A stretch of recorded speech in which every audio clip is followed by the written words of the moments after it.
ఈ వీడియో మీరు సేవ్ చేసుకోండి, ఎక్కువ మందికి షేర్ చేయండి. ఎందుకంటే ఇది చాలా విలువైనటువంటి సమాచారం. ఆగస్టు 4వ తేదీ సోమవారం, శ్రావణ శుద్ధ దశమి. ఈ రోజున శివారాధన చేయాలి. సోమవారం రోజున మనం శివారాధన చేస్తూ ఉంటాం. శ్రావణ సోమవారాలు కూడా ఎక్కువగా శివారాధన చేస్తూ ఉంటాం. అయితే శ్రావణ శుద్ధ దశమి రోజున చేసేటువంటి ఈశ్వరారాధన అన్నిటికంటే ఎక్కువగా ఫలితాన్ని ఇచ్చేటువంటిది. ఏంటా విశేషం అంటే, శ్రావణ శుద్ధ దశమిని ఆషాదశమి అనేటువంటి పేరుతో వ్యవహరిస్తారు.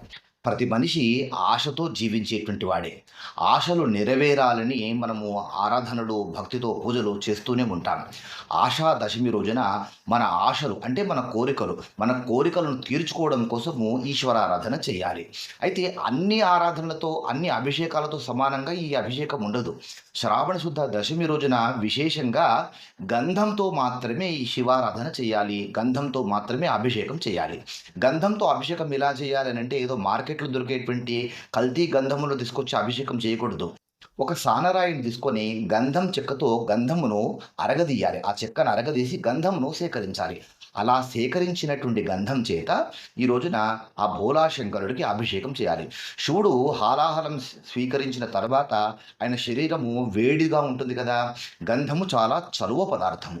గంధంతో అభిషేకం చేయడం వలన ఆయన చలువ కలిగి ఎంతో అనుగ్రహిస్తాడు, అపారంగా సంతోషిస్తాడు. కనుక శ్రావణ శుద్ధ దశమి రోజున గంధంతో అభిషేకం చేయాలి.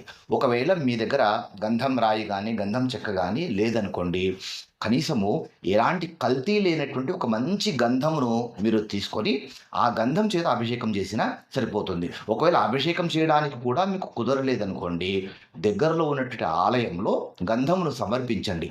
వాళ్ళు అభిషేకం చేస్తారు మీ గోత్రనామాల చేత. కనుక శ్రావణ శుద్ధ దశమి ఆగస్టు 4 సోమవారం రోజున ఆషాదశమి రావడమే చాలా విశేషము. కనుక ఈ సమాచారాన్ని మర్చిపోకండి. అందరికీ షేర్ చేయండి. వీడియో నచ్చితే ఒక్క లైక్ చేయండి.